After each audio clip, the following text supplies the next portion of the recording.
Сәлем, Бозатлык радиосында Татарча подкаст һәм аның алып баручысы Эльвира Гарипова. 2020 елда бу Азатлыкның соңгы подкасты һәм без бераз елга йомгак ясап алабыз.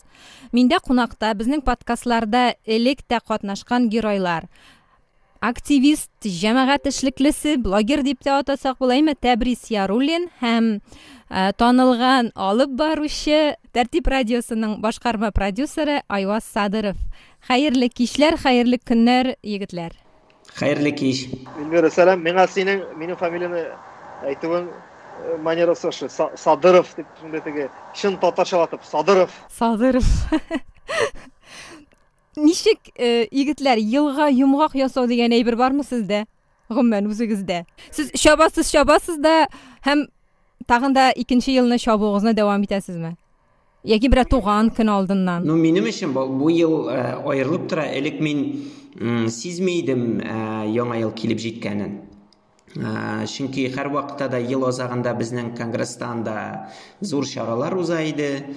Аны оештыруда чабасын. Шуннан соң без ел ахырында җәдид фест ясый идек. Һәм шуның белән елны тәмамлыйдык. Шуңа күрә минем исемдә менә кешеләр Instagramга, Facebookка яза башлагач теге безнең ел йомгаклары, шуны эшләдем, шундан иттем. Шуннан мин дә теге ничектер бу трендка кызыгып язып чыга идем. Кая булдым анда, нинди проектлар башкарды, рәхмәтләр укый идем һәм башкалар. Быел да ясыйсым килә. Быел ясыйсым килә инде ничектер теге кешегә кызыгып түгел. Үзем өчен, чөнки бу шәхсән минем өчен бөтенләй башка елларга ошамаган ел булды һәм ул ковид белән генә бәйле түгел. Мәсәлән, минем тәмам конгресстан китеп, ул эшләрдән арынып, үземчә яшәп уздырган ел. Былтыр ул яртылаш кына шулай иде. Быел инде тулысынча мин үземне теге әйтәйдем, кешеләр сорыйды, син хәзер кайда, Тәбрис? Мин әйтәм, мин хәзер Казанда. Сезнең каршыгызда. Даже кешегә аңлата алмыйдым, нәрсә белән шөгыльләнәм, чөнки мин күбрәк теге серфер кебек яшидем. Дулкын булса, тактан алып чыга идем, төрле проектларда катнаша идем һәм теге ул булырга мөмкин айга бер, ул булырга мөмкин 2 айга бер, менә шулай җәй аеруча кызыгызды. Менә нәтиҗә ясыйсым килә быел, дөресен әйткәндә. Һәм тагын бит әле мин Милли китапханә дигән проектка да кирдем. Ул чынлап та мин аны әлегә теге проект булып кабул итәм, чөнки әле монда бөтен процессларны көйләп, мондагы ачык мәйданчыкларны эшкә җигәсе бар. Ул зур әзерлек вакыты һәм чынлап та мондай пространство Татарстанда юк һәм мин әйтергә телим, әйтеп була, ул Россиядә да андый мәйданчык юк. Һәм ул шундый уникаль, һәм бу уникаль мәйданчык белән һәм бу уникаль мәйданчыкка килеп ләгүм дә бу бик кызык бер борылыш булды минем тормышымда. Бу чынлап та кызык. Димәк, бу елны мин теге обобщать итеп әйтсәк, зурлап әйтсәк инде.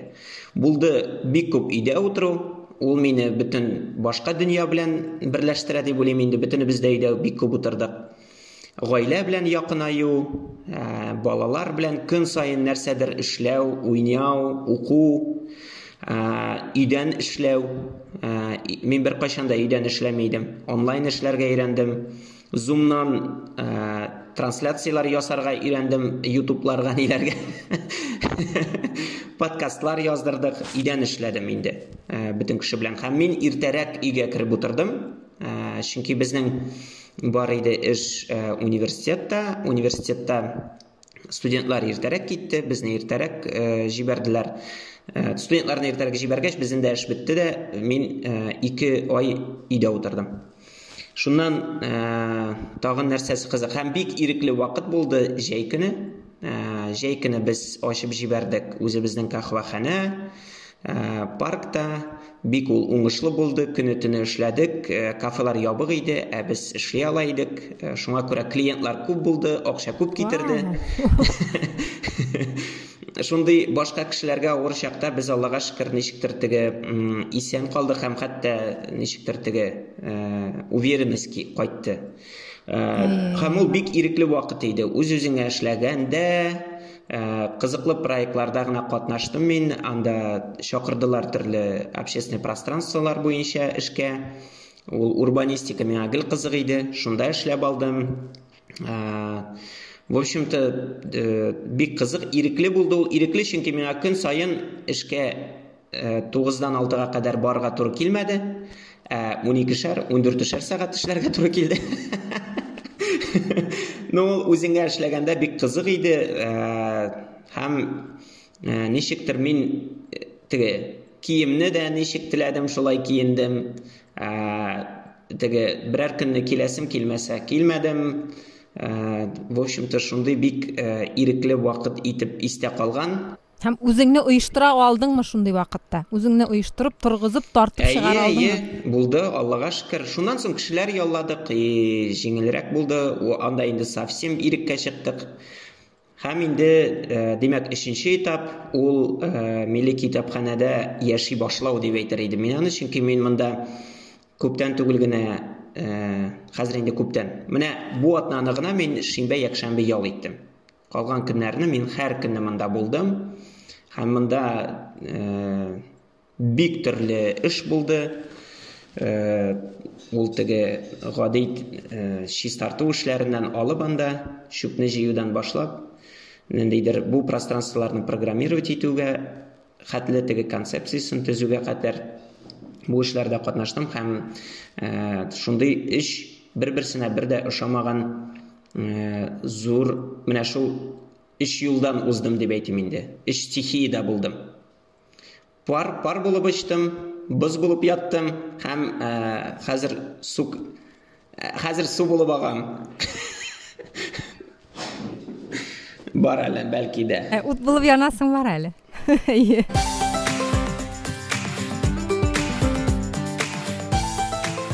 Азатлык радиосы, Татарча подкаст.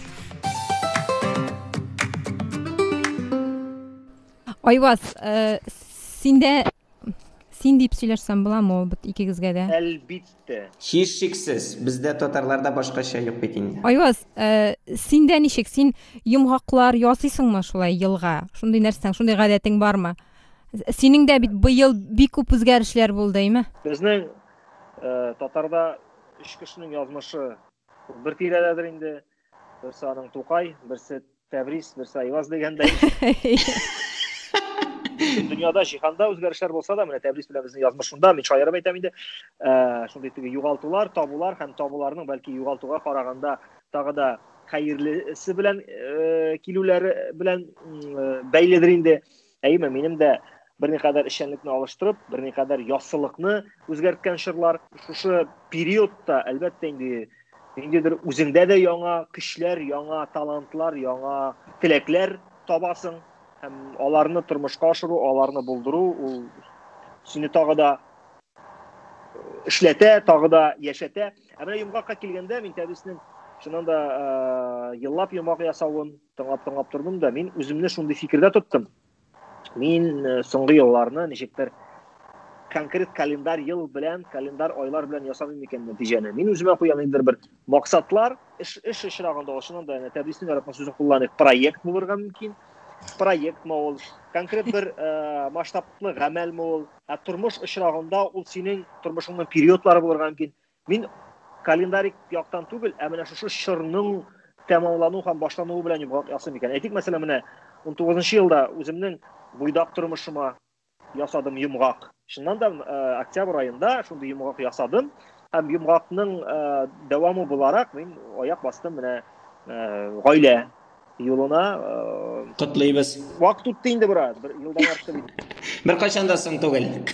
Эшкә килгәндә, шуннан да гыйнвар айы азагында, бу елның гыйнвар айы азагында мин үземнең 5 еллык баш мөхәррирлек эшчәнлегенә ясадым йомгак чыннан да ул теге йомгак ясалы барлык күчеш чорлары ул инде йомгактан һәм алдагы эшкә максаттан торадыр инде. Менә узган башкарган эшләргә йомгак ясыйсың, нәрсә дөрес эшләдең, нәрсә эшләп бетерә алмадың, ни өчен бу шушы вакытта тукталды, ни өчен аны син шушы вакытта туктатырга мәҗбүр булдың, һәм шуннан чыгып сиңа алдагы максатларыңны кырырга җиңелрәк. Син алдагы узган этабыңа йомгак ясаганда, андагы хаталарны, андагы сүздә юк. Хаталарны күпме генә төзәтәм дип алга карасаң да, алар чыгачак, ләкин ким дигәндә син бер үткән юлга дөрес итеп ясасаң йомгак, алдагысында аны тормышка ашыру шанслары күбрәк. Шуңа күрә миндә ул тагы бер кат кабатлыйм, нидер календарик яктан түгел, этаплап һәм периодлар. Шуңа күрә ул төрле айның төрле көненә, төрле сезонына туры килергә мөмкин. Һәм шуннан да менә яңа ел дигән ул бит инде безнең берникадәр стереотипик фикерләүгә корылган, әйме? Без яңа елны тәмамлыйбыз, иске елны тәмамлыйбыз, яңа елга аяк басар. Шуңа күрә безгә берникадәр романтизм да бар монда, әйме? Бу күренештә балачактан алып бөтен нәфис әдәби әсәрләр, кинофильмнар безгә сеңдергән. Аның кирәге әлбәттә бар, ләкин соңгы вакытта бу романтизм да юкка чыга. Һәм шуннан да аның кешенең эшчәнлеге яшәве дә бәлки азрак шушы календар даталарыннан аерыладыр. Гомумән, хәтта без табигатькә карасак та, табигатьтә дә без ияләнгән кышның 3 айы, язның 3 айы, җәйнең 3 айы юк хәзер. Синең җәең башлана, менә соңгы елларны гына карасак, җәең башлана синең июньдә, июльдә, аннан соң кышың башлана ноябрьдә, декабрьдә. Анда да берникадәр теге күчешләр, анда да буталчык һәм кешедә дә хәзер вакыт юк конкретно менә безнең бу елны тәмамладык, яңа елга. Нидер менә шуннан да период, ул шушы периодын теләсә кайсы вакыт аралыгына кирип кысылырга мөмкин. Монда шул эштә, салым оешмаларында, дәүләт оешмаларында, бюджет оешмаларында гына ел ахыры булырга мөмкин, әйме? Ниндидер отчет, менә бу ел шуның кадәр эшләдек, шуның кадәр җинаят булды, шуның кадәр фәлән булды, шундый нәрсә күп очракта. Күп, шуңа күрә елны көтеп тору ул бик узак. Хәзер шуңа күрә ничектер бик кыска аралыкта ясарга тырышалар нәтиҗәне дә, һәм менә бер атна эчендә син нәрсәдер булган вакыйгаларга нәтиҗә ясап өлгермәсәң, синең аның актуальлеге дә юкка чыга. Шуның кадәр күп мәгълүмат. Хәзер аларга нәтиҗә ясаганда гына искә төшерергә мөмкин. Менә ел элегрәк ничек иде? Шуннан да ел дәвамында яңгыраган берничә шундый зур яңалык була торган иде. Алар һәрвакыт күз уңында һәм ел ахырында алар искә алына. Мин гомумән әйтәм әле, менә дөнья күләмендә монда. Хәзер белмим. Хәзер кайсы гына шу вакыйганы карама, ул вакыйга һәрберсе олы да кебек, шул вакытта һәрберсе вакытта алар. Бу караганда менә соңгы елда безнең шул бер вакыйга инде ул. Һәм менә шундый сүз ишеткәнем бар минем. Менә 2020 елны тәмамласак, менә Аллага шөкер, исән мин яшәп чыга алсак иде. Әйе, мин дә аны искә алам. Коронавирусны күз алдына китерәм, ул бит 20 ел бетте дә безнең 20 ел. 1 гыйнвардан бетте. Яңа ел һәм бу яңа ел да ул юкка чыкты. Алай булмый бит ул. Шуңа күрә мин сезнең арагызда иң романтик кеше буларак мин ышанам. Менә яңа ел мөгъҗизасына әлбәттә мин үзем өчен гел ел эчендә дә шундый даталар билгелим. Чөнки ничектер менә нәтиҗә ясап, яхшы вакытларны искә алып, алга таба барыр өчен ул мәсәлән миңа көч өсти. Шуңа күрә мин зур эшне дә, зур елны да тырышам шундый кичкенә генә этапларга бүлергә. Безнең бит әле мәсәлән гаит бәйрәме бар. Гаитне дә мин үзем өчен нәтиҗә ясау буларак мәсәлән кабул итәм. Туган көнне дә мәсәлән мин үземә нәтиҗә ясар өчен кулланам. Шулай ук яңа елда ничектер шундый дедлайннар мине барыбер теге көч бирә, дәрт бирә. Шуңа күрә мин сезнең икегезнең фикерегез белән килешмим. Ничектер бәлки бу әзрәк теге наивныйрак булгангадырмы инде. Ләкин мин елга нәтиҗә ясарга кирәк дип уйлыйм һәм чынлап та киләсе ел бу елдан яхшырак булыр дип өметләнәм. Тәбрис, сенің дедлайн дегеннен мен бит біз конкретно қазір бұл очракта сөйлешебез ел турында. Мен айттым бит, менің тұрмышта да бар ул шушы периодлар, шул этаплар, алар шулай ук туган көн белән, яисә бәйрәмнәр белән бәйләп булган мөмкин, ләкин бары тик менә ел дип алсак, мин аны хәзер еллап бүлмим. Менә бу елны тәмамладык, яңа елны башлыйбыз һәм нәтиҗә ясап алдагысын максатлар белән. Хәзер бик кабатланып әйтәм, мәгълүмат һәм вакыйгаларның күп чорында аның кадәр көтеп торып булмый. Үз вакытында ясыйсың нәтиҗәне, дәвам итәсең. Кстати, менә мәгълүмат дигәннән Айваз гафу, сине бүлдердем. Бер әйтеп калыйм әле истә булганда. Мәсәлән, быел мин үземне мәгълүматтан үземне өйрәттем, шундый бер гадәт киттем үземә. Элек мин һәр вакытта да күп яңалык укыйдым һәм дөньяда бөтен булган хәбәрләрне, Россиядә булган хәбәрләрне, мәдәни өлкәдәме ул, сәясәт өлкәсендәме ул, бөтенесен менә җентекләп укып бара идем. Ничектер менә көн кадагында нәрсә булганын гел белеп тора идем. Трендларны белә идем, кешеләрен һәм башкалар. Гел бик күп информация минем аша уза иде. Хәзер мин алар, мәсәлән, мин 1 ел инде мәгълүмат чараларын укымыйм. Әйе. 2013 елда ялгышмасам, Дуров абыебыз шундый фикер сөргән иде. Быел да ул аны кабатлады. Дөньяда шуңгадыр яңалыклар, вакыйгалар күп, аларга игътибар бирергә кирәкми. Әгәр дә аның сиңа тиешлесе һәм гомумән зур әһәмияткә ия булганы сиңа бары каяндыр ирешә. Дусларың әйтә, теге булган икән бу. Әйтик, мәсәлән, гафу итегез, теге Пугачева үлә икән. Сиңа бары син аны гәҗиттән укымасаң да сиңа кемдер әйтәчәк аны. Килешәм. Мондый система белән яшәү бүгенге көндә бердән-бер чистарыну Ретрит. Усулыдыр. Ретрит. Чөнки Ураза дип атала безнеңчә. Трендта булу өчен берникадәр син минимумны кабул итәргә мөмкинсең, ләкин аның файдасына караганда зыяны күбрәктер. Сиңа мәгълүмат пачкалап керә, икенчесен кабул иткәнче анысы чыгып китә һәм хәтта ул үзенең негатив эзләрен калып чыгып китә әле синең психикаңа. Әйе, килешәм. Мин мәсәлән, ниндидер мәгълүмат кирәк булганда, мин аның баш исемнәрен генә укыйм, һәм ниндидер шундый, мәсәлән, Азатлыкта да бар ул, анда бизнес онлайн башка ниләрдә дә бар мәгълүмат чараларында махсус теге баш сүзләрен шундый кискен итеп язалар. Теге элек мин ачып укыйдым, бердә андый теге баш исемнәрдә язылган әйбер юганда эчендә, мәсәлән, теге укысыннар өчен. Һәм хәзер мин элек аны теге шундый бик үзем дә куллана идем постлар язганда, беренче җөмләне шундый ничектер теге лекторер өчен инде. Хәзер киресенчә мин аны ниндидер спекуляция буларак кабул итәм. Артык күп менә кешенең игътибары белән манипулировать итү, аны менә укыттыру, менә прямо ничектер менә көчләү кебек инде кешене, аның баш миен. Шуңа күрә мин хәзер укысам да теге 1-2 сүзен генә укыйм, бер кайчан да видео ачмыйм. Мәсәлән, шундый киңәшләр бирим әле менә тыңлаучыларга.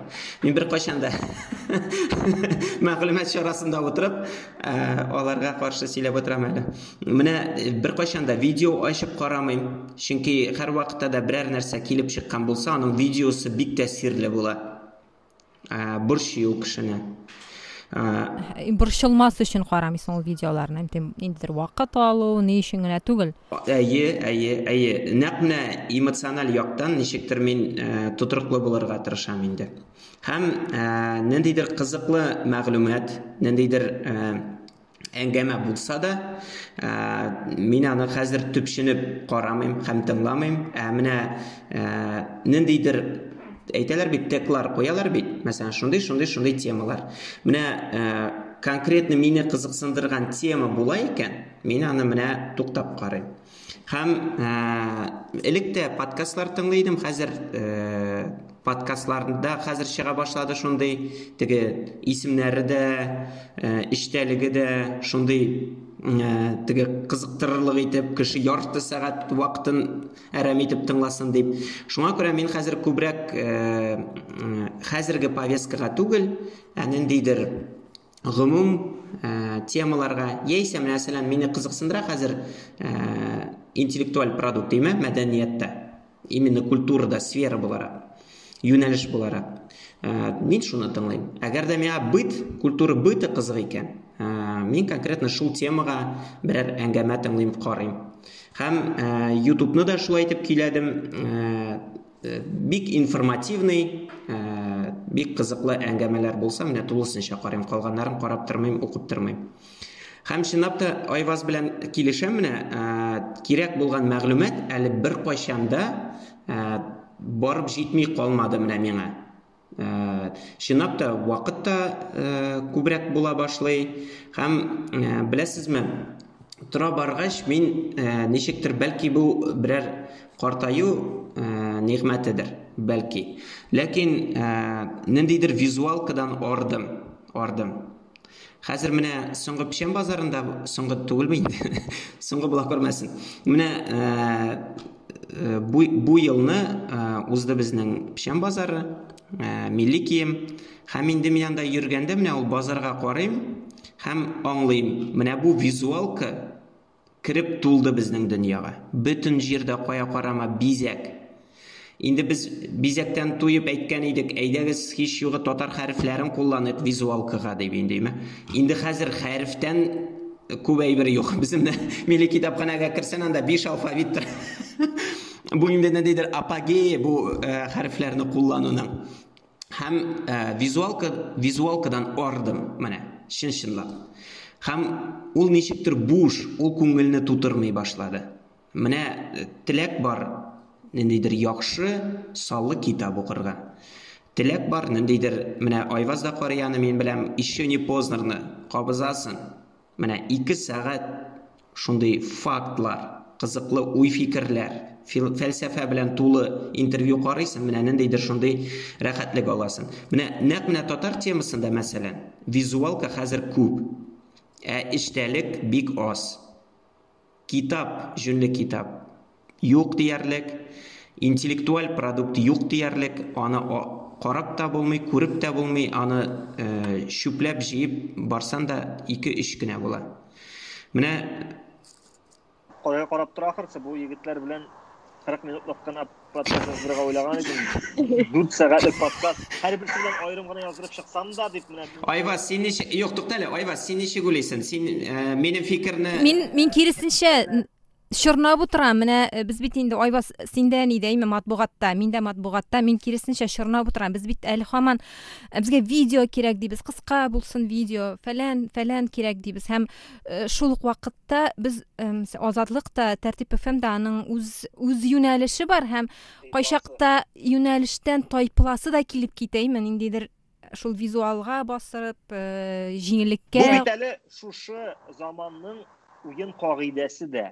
Ягъни мәсәлән, син масакулама шарасы була торып, син менә ул уен кагыйдәләре буенча уйнамыйсың икән, шул ук визуалканы кулланмыйсың икән, син төшеп кенә каласың шушы мәгълүмати кырдан. Аның шундый куркынычы бар. Син шушы кырга, шушы юлга баскансың икән, син мәҗбүрсең, чөнки синең кырыеңда бар конкурентлар, алар эшли, алар бурыннарыннан кан чыгара эшли, һәм сиңа да ким дигәндә шушы ясылыктан чыгып калмас өчен син мәҗбүрсең. Хәтта эшлисең килмәгәндә менә журналлар, гәҗитләр чыга, име? Алар тырышалар төрле видео контент белән байытырга үзләренең эшчәнлеген һәм гомумән теге хәтта төп эшчәнлектән тайпылып игътибарны бирә, чөнки бу замана таләбе.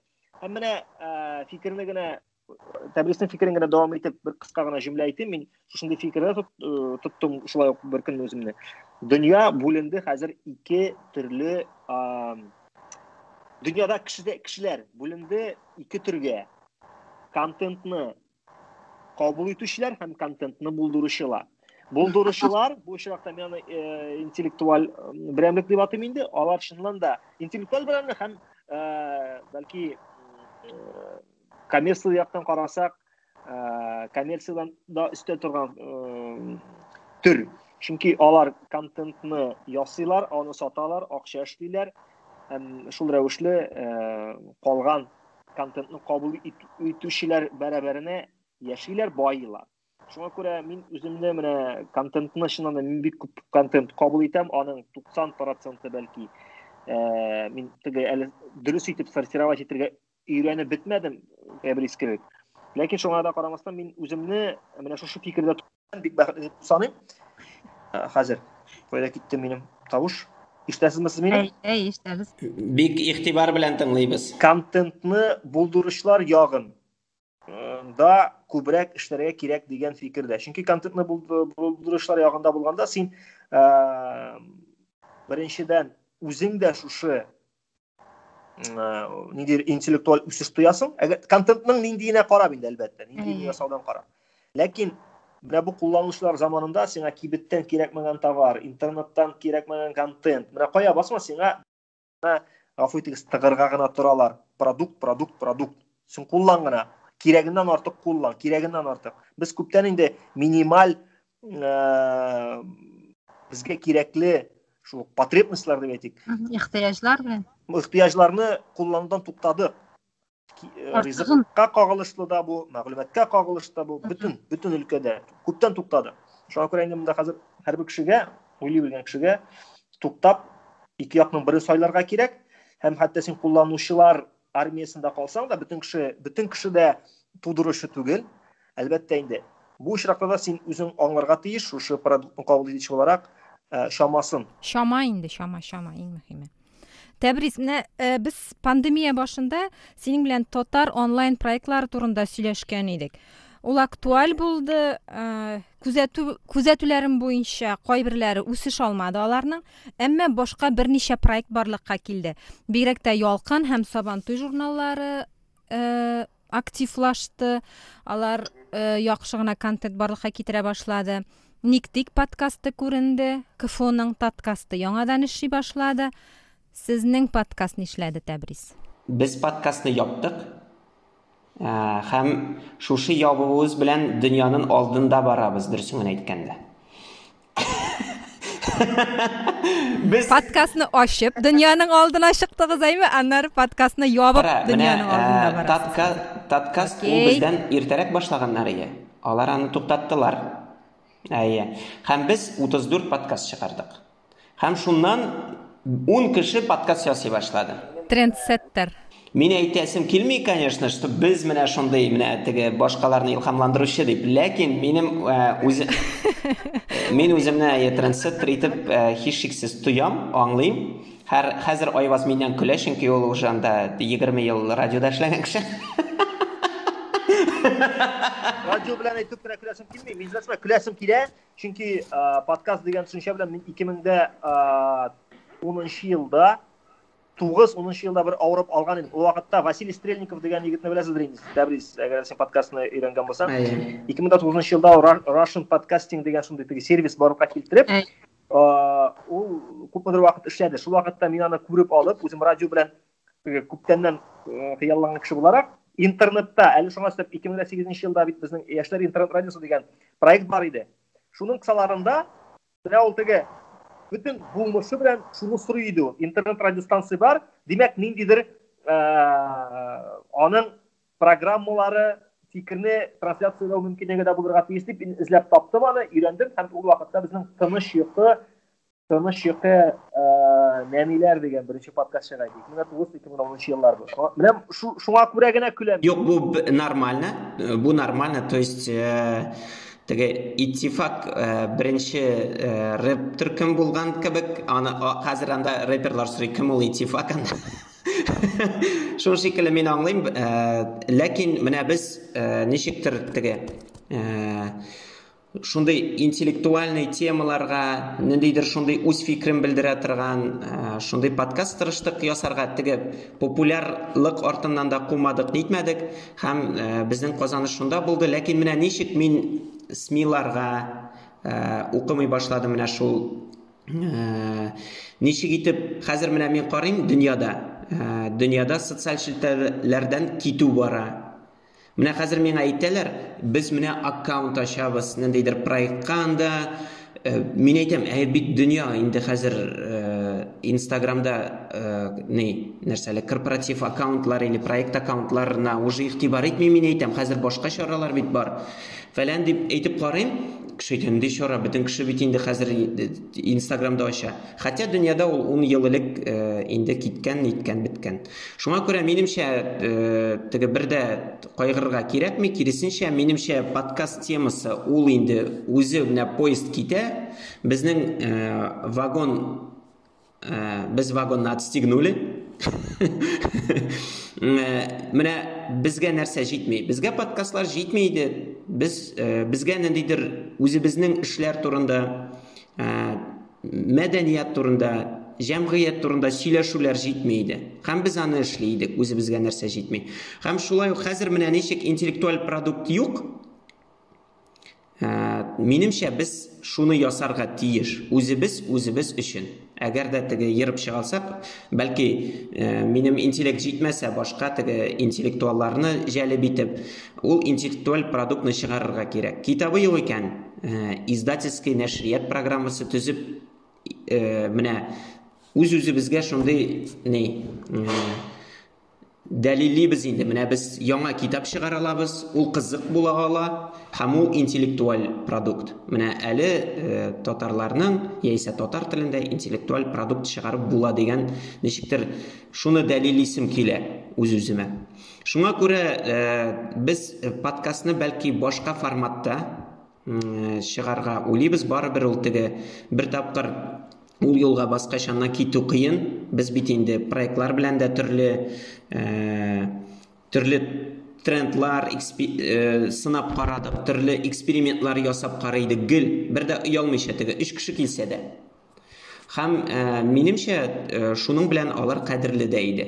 Хәзер дә безнең ясыйсыбыз килә.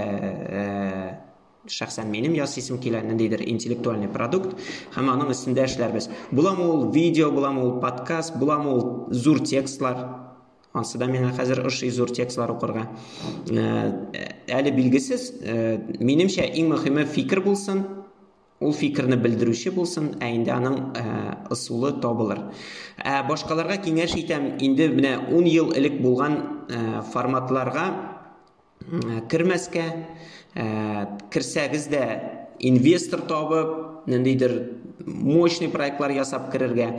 Инде кемнең дә нәрсәдер эшлисе килсә, менә шундый экспериментларга барсыннар иде. Минемчә ул безне коткарачак. Мәсәлән, кайчандыр Туфан Имамудинов куйган спектакль һәр вакыт ниндидер шау-шу тудыра иде. Ниндидер мәкаләләр чыга иде. Ничектер каршылык, анда Facebooklарда язышалар, мәкаләләр чыгаралар иде, кешеләр бер туктаусыз язалар иде. Анда. Хәзер мин бер атна элек Дәртмән спектаклендә утырдым, 100 кеше белән бергә. Без Москваларда идек, все нормально. Һәм беләсезме, беркем мәкалә дә хәзер язмый. Тамашача бер дә урын юк иде, менә кырыйдан урындык куерга куйдым, теге үземә урын табыр өчен. Теге шыплап тулган иде. Карыйлар, кабул ителде. Туфаннан менә тиздән тагын китап спектакль чыга, күнегү дигән. Менә китапханәгә килеп узыгыз ул квестны. Әллә нәрсә дип, аны инде спектакль дип теге утырып карый торган әйбер булмаячак. Менә ичмасам бу кызык. Менә ичмасам бу яңа тел, яңа форма, яңа эчтәлек, яңа идеялар. Менә ичмасам бу продукт. Бу эгоцентризм белән бәйледер. Тәбилшиннан да син мәкалә элек киләсе кайсы вакыйга безнең Эльвира безнең сорауга биргәл бирмәйме? Сөйләшегез. Яңа теләсә кайсы яңалык ул халык ның фикер алышуына илтә иде. Хәзер чыннан да халык массадан туйды. Һәм гомумән дөнья күләм бара бит инде хәзер индивидуальлек, һәрбер кеше индивидуальлек эзли һәм фикерләүдә дә. Шулай ук синең белән 100 кеше утыра, алар үзләренә якыннар белән бәлки фикер алышадыр, үзенә ул нәтиҗәне ясый, һәм кайдадыр трансляция ясап тормый. У элек модада иде, нидер вакыйганың үзәгендә булып шушыны бар җиһанга тарату, трансляцияләү. Хәзер киресенчә халык аннан туйды һәм үзе өчен генә нидер фикер ясау аның өчен норма.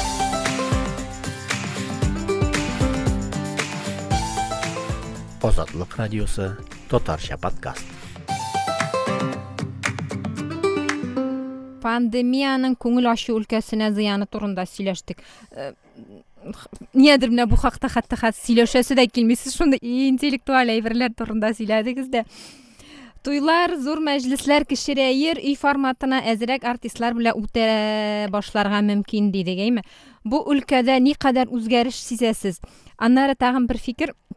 Быел бу бигрәк тә нык сизелде, җырчылар шелтәр бизнесына нык керде. Кемгә карама, әйбер сата. Мин моны начар димим, бик шәп, кайбер артистларның сату белән шөгыльләнүе хәерлерәктер дә. Һәм аннары Татарда сәүдәгәрлек ханы да бар, һәм дәүләттән акча сорап яткан шаны. Сетевой маркетинг әйтәсезме син? Әйе, сетевой маркетинг. Тагын кайчан кереп өлгергәннәр инде.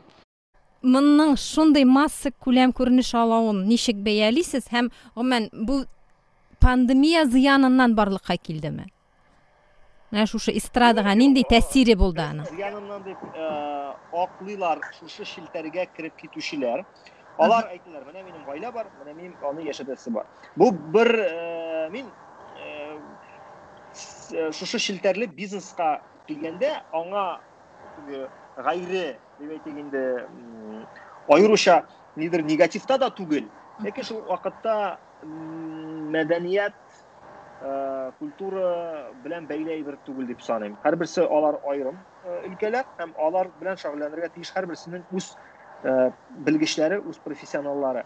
Бу бар тик бер әйберне генә аңлата, шушы өлкәгә кирип киткән икән безнең берәр шушы мәдәният өлкәсендә эшләүче сәнгать әһле дип әйтик. Димәк, аның бу теләге, күптәнге теләге булган. Бу аның теләге түгел, бәлки ул яшереп яткан инде таланты, булмышы. Һәм ул шушы мөмкинлекне файдаланып, үзенең стезисенә кирде. Һәм үзе шуны кулланып эшли башлады. Әгәр дә ул шуның да иҗат белән шөгыльләнүче һәм башка юлларында табыр иде дип саныйм мин. Чөнки кемдер кирмәде һәм югалып калмады. Кемдер кирмәде, ул башка юнәлешне сайлады, ләкин шелтәрле маркетинг түгел. Калган юнәлешне сайлады. Һәм берәү дә аштан да үлмәде һәм калганы. Пандемия аркасында кирдек, гаиләне ашатасы. Бу бар тик аклану. Бу бар тик кеше җавап бирә алмаслык итеп, җәмгыять акларлык итеп сәбәбен күрсәтү генә. Шуңа күрә мин ничектер дөрес тә түгелдер инде. Мин моңа бәя бирә алмыйм. Бу дөрес түгелдер дип. Менә шундый гына бәя бирәм. Димәк, туйлар, бизнеслар. Үзгәрдеме? Аларның форматы үзгәрдеме? Алар кичерәйдеме? Яки һаман да шулай уздыралармы? Тамадалар, артистлар менә. Мин инде тәбрисләр белән дә ул тема турында ялгышмасам сөйләшкән идем. Аларның подкастында да бу хакта әйткән идем. Берникадәр менә формат үзгәреше булачак һәм бара дип, ул да булса берләштерү, туйлар, никахлар булса, аны никах туйы дип берләштерәләр, кешеләрне азрак чакыралар. Менә шундый оптимизацияләр булды, бара. Зур туйлар планлаштырган кешеләр өчен да кемдер күчерде, кемдер алардан баш тартты, кемдер менә ике бәйрәмне бер итеп, кунаклар санын кысыбрак эшләде. Ул бәйрәмнәр мин юкка чыкмаячак, булачак дип әйткән идем, шуннан да шулай. Алар юкка чыкмады, хәтта пандемияның котырган чорында да аның җайларын табып уздыралар иде. Ләкин гомум караганда шундый бер трансформация булды. Ниндидер бер лакшери дип әйтгәндә, күпше кубып, ул хәтта акчасы булган кеше дә бу әйберне оештырып башлады, чөнки уңайсызлык һәм тренд, үзеннән-үзе тренды да юкка чыкты аның. Менә шундый балларның модасы юкка чыккан кебек, һәрбер чорның бит үз модасы була. Табын арты мәҗлесе вакытында бөтен кеше табында, гармунга, баянга шаһитләр алып барган бәйрәмдә утыраннан соң кафелар бизнесы килде. Андан соң инде бәлки кем белә, Европадагыча менә ул дөреслектә трансформацияләнергә тиеш иде, минем фикерләвем буенча, ниндидер ачык һавадагы шундый бәйрәмнәр форматына, Америка Кинодагы кебек. шундый ачык, күп кеше килә, шундый аралашу җиңелчә алып баручыларсыз ул шуңа таба күчә башлаган иде. Инде зур ивент компаниялар шундый бәйрәмнәрне оештыра башлаганнар иде. Ләкин кыш җитте. Кыш көне дә аның җаен табырлар иде. Кыш көне дә җаен табырлар иде. Шундый ниндидер бәлки ангар форматына күчкән булыр иде ул, ниндидер шундый хәзер фест форматына, зуррак форматка дип әйтегәндә, шундый ачык, лофт, иркен, артык бер генә алып баручылар түгел. Ләкин менә шушы ситуация әзрәк кенә моданы үзгәртеп җибәрде, дип саныйм мин. Фатирник дип аталам әле ул, нишәбез? Әйе. Аны без ясыйдык. Пандемияга хәтле. Ой, дөньяда шул кадәр алга барганбыз, котышкыш менә татарлар Аллага шөкер нәрсәдәдер алда булган. Ну, түгеш шырыйды, мин булган шырыйды. Татарлар турында сөйләшүне дәвам итеп, үч татар җыелган җирдә милләт турында сөйләшми кала алмыйбыз. Елның төп вакыйгасы дип, начармы, яхшымы татар халкының үсеш стратегиясе кабул итүне дә атар идем. Аны шиле-пышлы диделәр, тирәнрәк кирәги диючеләр булды. Татарстанның 100 еллыгына да республика президентын сайлауга туры китереп тиз тоттылар да диделәр, әйме? Гомумән, татар халкы ниндидер инструкция, өндәмәләр, стратегия буенча яшәргә тиешме? Һәм кайда ул стратегия китабы? Миндә юк, Айваз, синдә бармы? Эльвира, син инде безнең өчен җавап биреп утырма инде. Монда хәзер син бигрәк теге тоже спекулируешь. Без инструкция буенча яшәргә тиешме, юкмы? Без әлбәттә Айваз белән икебез дә инструкция буенча яшәргә риза түгел. Әйдә, Айваз, син әйтәсеңме? Беләсең, мин бу турда моннан 2 ел ялгышмасам шундый әңгәмә бер күтәрелгән инде, ул вакытта мин фикерне әйткән идем. Ул берникадәр инструкция түгел, бу инструкцияны бит без инструкцияны үтәр өчен түгел, конкрет һәрбер кеше үтәр өчен язылмый ул. Конкрет шушы инструкцияда язылганнарны конкрет инструментлар һәм шушы инструментлар белән идарә итүчеләр алып барсын өчен оештырыла. Җитәкчеләрме ул, органнармы? Мин шулай дигән идем ул вакытта. Начармы ул, яхшымы? Ким дигәндәге аның хәтта яртысы дөрес итеп үтәлеп, галочка өчен түгел. Менә бездә шундый нәрсә бар бит инде, языла, шундый китап язырга кирәк икән, татар үстен өчен менә ел сайын чыгарга тиеш 100 татар китабы. 100 татар китабы чыганың эштәлегенә берәү дә игътибар итми. 100 чыкты, әйбәт, димәк, безнең инструкцияларга бу план үтәлде. Безнең татар менә шундый комиссия булырга тиеш, һәм әлеге комиссия ел сайын ниндидер бер закон чыгарга, әйтик мәсәлән.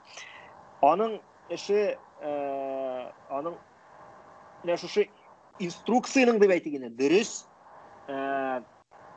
итеп трактлап, дөрес итеп тәфсирен дөрес итеп аңлап, аны тормышка ашыруда. Безнең бар тик шушы бюрократик һәм ниндидер шушы бюрократик система аның үтәлешен кызганыча каршы үтәлеше вакытындагы туган гамәлләр аның эштәлеген сызып ташлый. Ягъни бу ниндидер, белмим, җитәкчеләр өчен әйберме? Һәрбер татар өчен түгел дисеңме? Айваз, син укыдың иманы? Мин аның кайбер пунктлары белән таныштым. Үстән хәзер син автор кебек әйтәсең. Минем фикеремне бәлки абрак җиткергәнмендер. Аны тормышка ашыргандагы менә һәрбер пунктының бик дөрес моментлары бар анда, ләкин шу көлдерә дә инде, кайракытта син аның ничә тормышка ашачагын күз алдына китерәсең дә, нәтиҗәсен күз алдына китерәсең дә һәм эшкә ашмаган әйбер килеп чыгуыннан куркасың. Менә шулай килеп чыкмаганда аның өмете бар. Тәбриз. Мәйдан сиңа. Карале, мин конгресс эшчәнлегенә тыкшынмадым. Аннан киткәннән соң. Һәм моңа берничә сәбәп бар. Беренчесе ул, чтобы не давить харизмой. Ансы беренче сәбәп.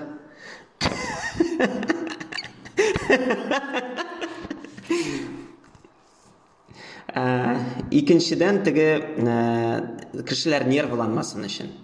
Вот.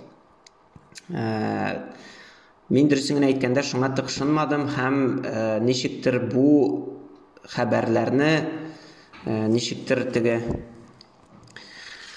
игътибар бирмәдем мин аңа дөресен әйткәндә.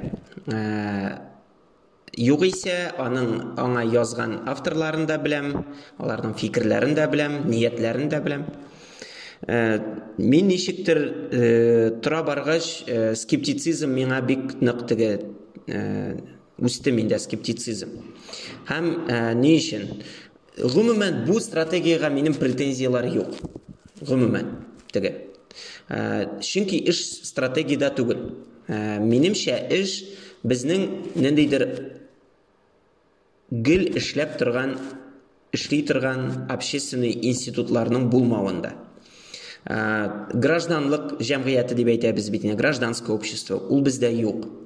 Общественный институтлар, ул бездә юк. Димәк, бөтен әйбер ул конкрет шәхесләрдән тора. Кызганычка каршы. Мәсәлән, бар шундый музейлар, менә ул общественный институт бит инде музей. Без аның директоры кем икәнен дә белмибез. Но без аңлыйбыз, что бу музей ул ахыр заманга кадәр эшләячәк. Мәсәлән, Лувранда, Эрмитаж, дөньялар үзгәрде, дәүләтләр үзгәрде, кешеләр үзгәрде. Ә менә ул бар, ул вечность. И безнең общественный, даже кичерәкләре дә, ниндидер сообществолар, берләшмәләр, фәләннәр, алар бик аз. Шуңа күрә мин эшләгәндә басым ясый идем менә шушы берләшмәләрнең барлыкка килүе, кешеләрнең үз оешуына, клуб по интересам ул, анда теге крестиком бәйләүчеләр клубы ул. Барыбер миңа менә барыбер иде. Милләте, дине, фәләне, яше, лишь бы менә шундый сообществолар күбрәк булсын иде менә. Кешенең үз оешуы булсын иде. Һәм алар ниндидер общественный институтка үсеп чыксын иде. Безнең шундый стратегия иде менә. Бар икән мин татарча сөйләшәм акциясе, ул татар теленең проектный офисына, тәрҗемә үзәгенә әйләнергә тиеш, мәсәлән, чара уза, чарадан общественный институтка. И анда кем җитәкче, кем анда эшли, әлбәттә инде теге, мин төп фикрем теге, нинди шәхес ул, аның исеме ничек, ансы мөһим түгел, ә менә именно аның белеме мөһим. Ничектер авыраңлата башладым. В общем, шундый общественный институтлар булмаганда бөтенесе дә кешедән тора бездә. Кызганычка каршы. Мин менә күрәм, структуралар барлыкка килә. Мин структуралар барлыкка килүгә каршы түгел. Без аны менә чатта да аралашканда шундый бәхәс туган иде. Мин структуралар барлыкка килүне, мин киресенчә барлыкка килсен дип. Серьезный документлар барлыкка килсен. Стратегиялар, конституциялар, фәләннәр, алар булсын, Аллага шөкер, менә трактатлар булсын. Ләкин әгәр дә мин күрәм икән, менә общественный институтлар юк, һәм аны шул кешеләр эшли. Ул институтларны өстен булдыруның бит бары файдасы юк. Юк, ул Эльвира төрлечә барлыкка килергә мөмкин. Ул султаннар төзергә мөмкин аны. Яисә кешеләр үзләре җыелышып эшләргә. Ансы мөһим түгел. Ул эшли торган механизмнары эшли торган һәм ул постоянно действующий булса, һәм аның җәмгыятькә файдасы булса, ул теләсә кем ясасын аны. Һәм ләкин дәүләт куркырга да мөмкин андыйлардан. Уйламсыңмы шулай дип? Бәлки куркудан ки барлыкка киләдер. Менә берүк кешеләр, берүк функционерлар, дәүләт эшлекләре, ул интеллектуаллар түгел, алар галимнәр түгел, алар интеллигенция түгел, язучылар түгел, менә философлар түгел, математиктар түгел, белмим, менә берүк функционерлар, берүк эшне эшлиләр, яңа ниндидер советлар булдыралар, ниндидер яңа конституциялар анда язалар, ниндидер стратегиялар язалар. Мин аңа менә ышанмыйм аның булуына. Чөнки бу кешеләр уже сыналган, аларның ничек эшләүләре билгеле. Менә даже без претензий, бәлки ул бик күп кешегә ошыйдыр, бәлки аларны бик күп кеше поддерживайтыр. Ул уже сыналган һәм ул эшләмәячәк. Һәм минемчә менә төп юнәлеш булырга тиеш менә шундый институцияларның барлыкка килүе. Ул онлайн университет буламы? Ул онлайн музей буламы? Ул анда онлайн ниндидер бер группа, чат буламы? Ансы мөһим түгел. Менә главный общественный булсын һәм главный институт булсын, һәрдаим эшләүче. Һәм мин әле дә менә хәзер күзәтеп барам Урбан Татар дигән берләшмәне Чаллыдагы. Аны безнең гүзәл алып бара. Безнең диминде менә мин үземне хәзер шул Урбан Татар өлеше итеп хис итәм мәсәлән. Мин аңа үзенә дә әйткән идем 3нче көн. Мин әйтәм, сез телисезме, теләмисезме? Мин Чаллының Урбан Татар сообществосында мин әйтәм. Һәм мин сезнең бер өлешегез. Алар елмайдылар инде, әйттеләр, Тәбриз, без бит бергә эшләдек. Мин вообще бу, может быть, даже синең теге балаларның берсе дип анда мине юаттылар. Менә мин шундый бергә ышанам. Пусть аның кешесе аз булсын, эше кичкенә булсын, ләкин мин шундый әйбергә ышанам. Шуңа күрә шундый зурдан кубып әйтелгән проектларга ышанмадым һәм элек тә хәзер тагында. Безнең кебек фикерләүчеләр, әйтик мәсәлән, аны эштән һәм кулланылышын һәм тормышка ашаган алар гомум шушы мәгълүматны кабул итүчеләргә караганда азрак, бу билгеле факт. Проблематиканы тагы бер кат күтәрү ким дигәндә шушындый проектларның булуы, проектларның, чөнки көн сайын эшкә барып, эштән кайтучы, балаларны нәрсә киендерергә, нәрсә ашатырга дип уйлаучы, аның стратегияның ахыр чиктә теге яхшымы начар микән уйламый ул аны. Ул аңа баласын ашырга кирәк, иртәгә зарплата алганчы түзергә кирәк, әйме? Ләкин ким дигәндә шу проектларны яңгырап торуы, ничек кенә карама, бюрократик каналлар барбер система аны үз каналлары аша гади халыкка да җиткерә. Ул аны каяндыр кулакның бер очына гына эләктереп, ким дигәндә проблематиканың барын һәм көн кадагында торуын җиткерә ул аңа. Шуңа күрә ким дигәндә үз функциясын ул шушы яктан үти дип саныйм мин, барыбер. Минемчә, бу киресенчә зыянга китерә. Чөнки кешенең каралы менә стратегия бар бит. Без бит менә, ну менә все проблемаларны шиша бит ул. Дип алдау үз-үзеңне алдау ул Айваз. Мин ышанмыйм менә аның кешегә ниндидер проблематика күтәрү. Проблематика күтәрү хәзер проблем түгел. Менә хәзер пост язам да азатлык форматында. Ким дигәндә Facebook'ta примерно 200 журналист булса. Тану, проблема тану. Синнән сорыйм. Ким дигәндә бу проблеманы киресенчә как будто бы шиша дип үзеңне алдау. Менә бу тел, әйдәгез, гади генә бер мисал итеп әйтәбез. Тел мәсьәләсе безнең тумаса, бүгенге көндә менә бу тел мәсьәләсе ул сугарылган һәм ул шуннан да менә шушы халатның менә бу вазиятның бәлки туына кайдыр латын рәвештә бәлки шатмындадыр, әйме? Чөнки ул тумаса, ул әкрен генә ул сиздермичә генә юкка чыгу юлына барыр иде. Куркыныч кеше. Юк, нигә? Мин бу син телисеңме, теләмисеңме, вазгыять безнең телнең бетүенә бара. Шушы тел бетү турында төрле каналлардан һәм әйдәгез бетмәс өчен нәрсә дә булса эшлик дигән кычкырып туру, ул аның проблемасы искә төшерә һәм бәлки хәтта кемдер менә син гражданлык төрле институтлар дидең бит, әйме, җәмгыять институтлары. Кемгәдер шушы институтларны үз тирәле булдырырга, берләшергә ярдәм итә аңлыйсыңмы? Менә хәтта кемдер протест белдереп шушы халәткә, дәүләттән булай булмый бит инде, бу бит инде бюрократик ниндидер юл дип, әйдәгез егетләр берләшик дип, ким дигәндә аның өчен ниндидер бер сигнал, бер ялкынсытып җибәрергә мөмкин ул кешене, аңлыйсыңмы?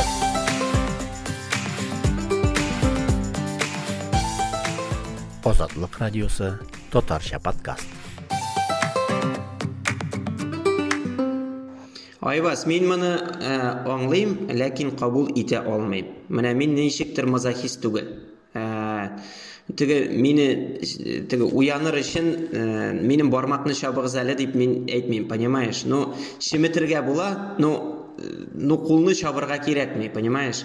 Һәм мин аны үземнең милләтемә дә аны теләмәс идем. Теге эш берләшмәнең үзе ишуы өчен без ничек тә алар барыбер үзләре оешыр иде. Аның өчен зурдан кубып теге тел конфликты чыгару кирәкми, минемчә. Әйе, андый эффект бар. Ну, мин сиңа менә мин эксперт буларак әйтәсем килә. Бу очракта. Ул озакка түгел. Ул эффект бик тиз сүнә. Хәрәкәткә ниндидер каршы хәрәкәт һәр вакытта да барлыкка действиегә противодействие гел барлыкка килә. Ләкин ул бик тиз сүнеп, шуннан соң фрустрациягә илтә.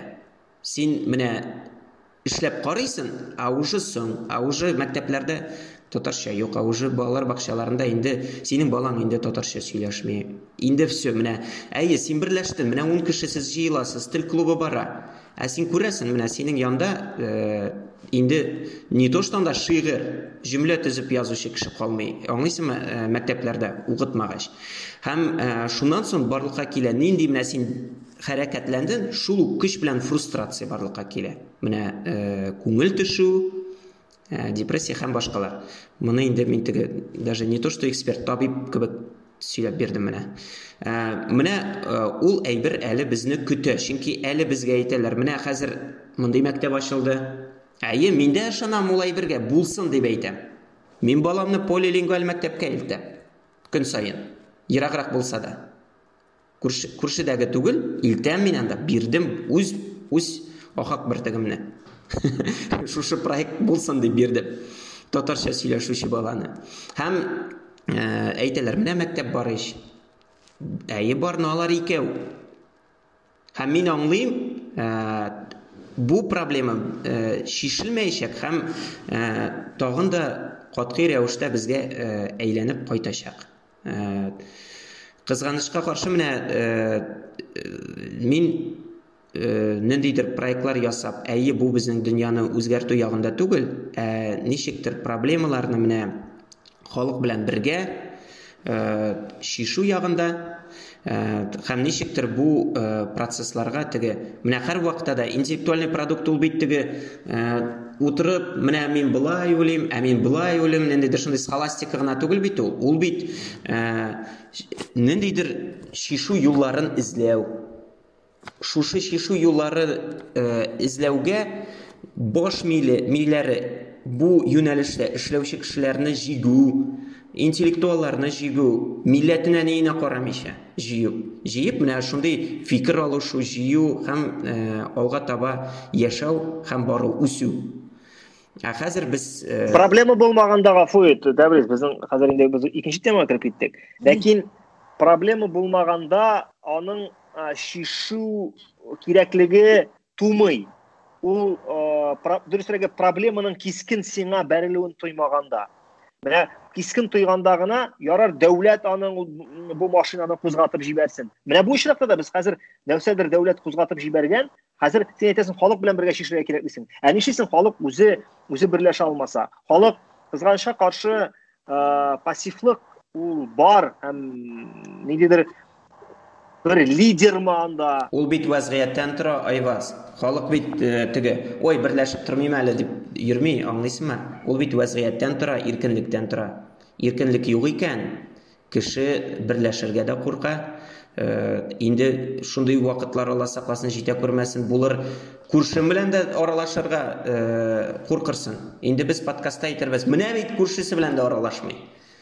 Ләкин ул иркенлектән тора.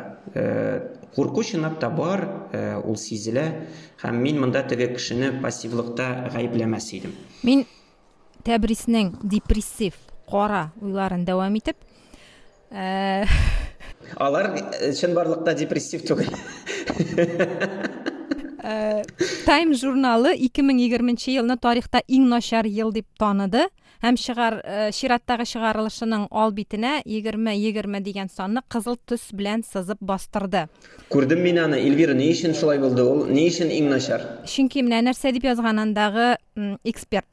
Беренче дөнья сугышы хәрабәләрен һәм 1918 елгы испанка пандемиясын хәтерләр өчен сезгә 100 яшьтән артык булырга тиеш, бөек депрессия китергән авырлыкларны белү өчен 90лап яшь булырга тиеш һәм икенче дөнья сугышын аның дәһшәтен истә тоту өчен 80 яшь булырга тиеш диелә язмада.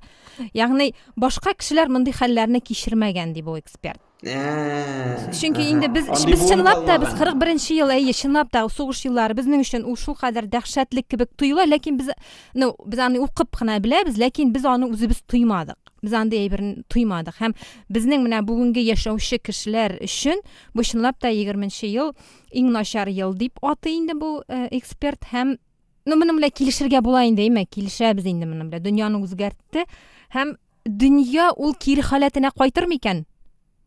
Яки ул ничектер барыбер шул трансформация, бу мин гомумән әйтәм, глобаль. Анда ялгышмасам рейтингта сораштыруда кертелгән, 3% ялгышмасам, анда бу елны яхшы ел дип бәяләгән. Менә индивидуаль турында сөйләштек бит, әйме?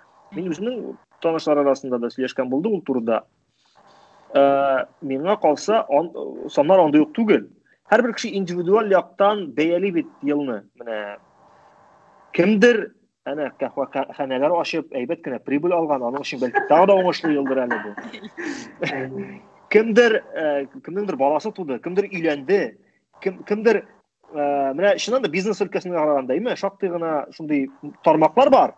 Киресенчә, менә общепит, ризык, Zoom компаниясе директоры мәсәлән. Әлбәттә, әйе. Нәрсә директоры? Zoom. Zoom директоры, ритуаль хезмәтләр, муллалар. Алар җомгага барган сайын дугаларында шөкрен тагы да күбрәк әйтәләр. Индивидуаль яктан карарга кирәк. Әлбәттә, мин үзем Аллага шөкер дип әйтәм. Шу ситуациядә нидер теге зур зыян кеше күрмәгән кеше буларак, мин аны андый куркыныч итеп бәяләмим. Монда хәзер һәрбер кеше индивидуаль бәяли, әлбәттә ки. Ләкин шуңа карамастан индивидуаль карый башласак, менә минем Аллага шөкер, бу елда шактый гына табышлар булды, шактый гына фикер алышлар. Хәтта ул миңа ким дигәндә менә минем нәкъ пандемия алдыннан радиодан китеп юл бар иде, ачык юл, һәм ачык юлны инде мин ничек дәвам итәсен белә идем. Һәм шушы пандемия килеп тумаган булса, мин аны дәвам итеп эләгәсе идем беренче үк шыңгылга, беренче үк теге ялгышыма. Ләкин мин аздан гына теге соңару аркасында эләкмичә калдым һәм фикерләрне үзгәрттем, үземә алдагы стратегияны, үземнең алдагы максатларны нәзәрәк кенә бордым һәм мин моны яхшы сигнал, яхшы знак итеп кабул иттем. Шуңа күрә мин әлеге елны гомум алганда Times журналы сызыклар сызып, безнең дәврдәге иң куркыныч еллар дип атауны кабул итмим. Инде дөнья үз рәвешенә әйләнеп кайтама дигәнгә, монда да әйтеп булмый. Менә әлеге дә баягы алдагы фикеремә әйләнеп кайтам иде. Мәгълүмат һәм информатизация, гомумән менә глобальләшү чоры барганда, коронавирус булдымы, булмадымы, безнең һәрбер яшәлгән дәвр чор, ул чорларның теге аралыгы кыскарганнан кыскара, элегрәк 10 еллап без аны әйтик, мәсәлән, бәяли алайдык. Менә соңгы 10 елда нәрсә булды? Аннан соң 5 елга калды ул, аннан соң 1 ел. Менә кыскара ул дәврләр, чөнки мәгълүмат күп булганлыктан аралыгы да кыскара. Шуңа күрә коронавирус булмауга карамастан, дөнья яшәгән саен аның үзгәрүе вирус ягыннан гына түгел, гомумән аны кабул итү ягыннан үзгәрүе алдагы елларныкын кабатламаячак һәм дөнья андый булмаячак. 2020 ел нинди булуына карамастан, 2025 елга җиткәннән соң ул инде икенче рәвеш алачак. Ничек кайсы яктан гына кермә? Менә бу экспертлар, кайбер экспертлар әйтә бит, менә бу пандемия алда булачак кайбер үзгәрешләрдә тизәйтте генә дип. Мәсәлән, 10 ел эчендә бәлки ул бизнес 10 елда ябылырга тиеш булгандыр, ул 1 елда ябылып куйды. Яки ул бизнес 10 ел дәвамында үсәргә тиеш булгандыр стратегия буенча, ул 1 ел эчендә үсеп куйды. Ягъни бу шундый процессларны, кайбер процессларны тизәйтте генә дип. Әйме Тәбриз? Карагыз әле, мин теге альтернативный фикер белдерәсем килә.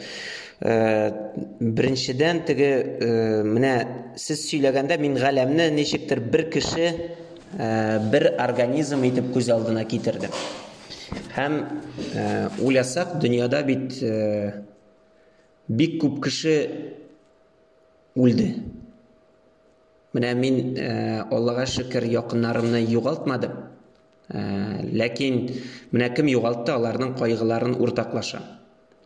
Чынлап та алар өчен бу иң начар ел булгандыр. Һәм мин алар белән бергә ничектер менә күңелсезләнәм һәм юксынам якыннарына аларның.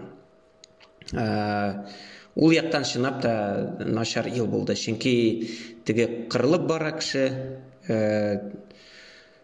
һәм олы кешеләр, әйе, ул ничектер теге биологически карасан яхшы да кебек инде, теге олы кешеләр, теге галәм чистарына дип уйлаучы кешеләр дә бардыр.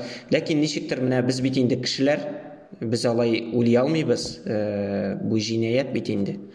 Менә ничектер ул яктан, беренче чиратта ул яктан уйларга кирәктер. Менә күп кеше якыннарын югалтты. Һәм ул яктан чынлап та бик начар һәм гафу итегез. Шул яктан чынлап та начар һәм бик авыр ел булды минемчә. Минем нинди генә теләк, теге икенче елда мин ничектер гел оптимист идем. Бу подкастта Эльвира, син миннән ниндидер теге тирәндә утырган пессимистны чыгардың да, мин хәзер пессимист ролен уйнарга, бәлки ирексездән пессимист ролен уйныйм. Икенче ел тагын да авыр була бит инде. Менә хәзер һичшиксез аның теге последствиялары, бәлки Zoom һәм башка онлайн сервислар байыр, ләкин без бит беребез дә онлайн сервисларның хуҗалары түгел. Кызганычка каршы. Һәм минемчә без бит кахвахананы да яптык, мәсәлән. Кышка таба. Анда урамда эшләп булмый. Башка кафеларда ачты, тегесе монсы. Һәм барыбер ул яктан минемчә экономик яктан кешеләргә чынлап та авыр булачак. Имеш-мимешләр йөри, икътисад көч-хәл белән анда восстанавливаться итә. Әле дә яңадан ябалар менә чит илләр бит. Яңадан ябалар, яңадан шушы нигә керәләр. Төрлечә поддержка хәзер, төрлечә. В общем, кешеләр барыбер аны сизмичә, барыбер сизәчәкләр үз өстендә. Һәм чынлап та кайчандыр безгә әйткәннәр, сез иң бәхетле буын дип, мәсәлән, минем әби шулай диде, чөнки ул ачлыкны күргән кеше. Һәм әйтә иде, мул өстәл бит, Тәбриз, тагын нәрсә кирәк. Һәм чынлап та без ничектер бәхетле булганбыз. Төрле дөньяның кухняларын татып караганбыз. Чит илгә кайсы берләребез чыгып өлгердән, күреп өлгергән. Ниндидер аралашу даирәсе шундый киң. Гомумән рәхәт яшәгәнбез. Һәм ул яктан әлбәттә шушындый афат килүе һәм ничектер безгә тагын булай да инде теге әллә ни иркен яшәмәдек. Шулай бит әле ничектер кысылып килде. Минем шулай сиздем үз өстемдә. Ничектер бу нитә, монда ограничение, монда әле тагын менә бу авыру белән бәйле тагын ограничениелар, даже иң теге безне иркен итеп үзеңне хис итә торган әйбер, ул бит кая телисең шунда бару. Ул төп шундый ирек билгесе.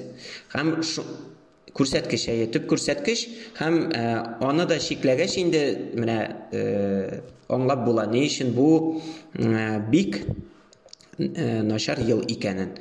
Ләкин менә минем теге баш мие икелештән торган кебек, шулай ук оптимист ягымда бар. Алла бирсә ничектер мин бу авыруны җиңеп, гади кешечә аралашу, дүстәнә мөнәсәбәтләрне ничектер, дүстәнә мөнәсәбәтләрне сагынам. гади кочаклашуларны сагынам. Менә хәзер кешеләр моны Алла бирсә җиңеп чыгып, кешелек дөньясы. Без җиңеп чыгып моны менә шундый бер-беребезгә игътибарлырак булып, бер-беребезгә ярдәм итеп, авыру кешенең хәленә кереп, менә эмпатия үзебездә ничектер үстереп, кешелек дөньясы шундый яхшырак булып чыгыр бу сынаудан дип ышанам мин. Шуңа ышанасы килә, чөнки башка ышанырлык әйбер калмады. Диде оптимист Тәврис. Юк. Тагын сөйлимени? Айвас елый просто.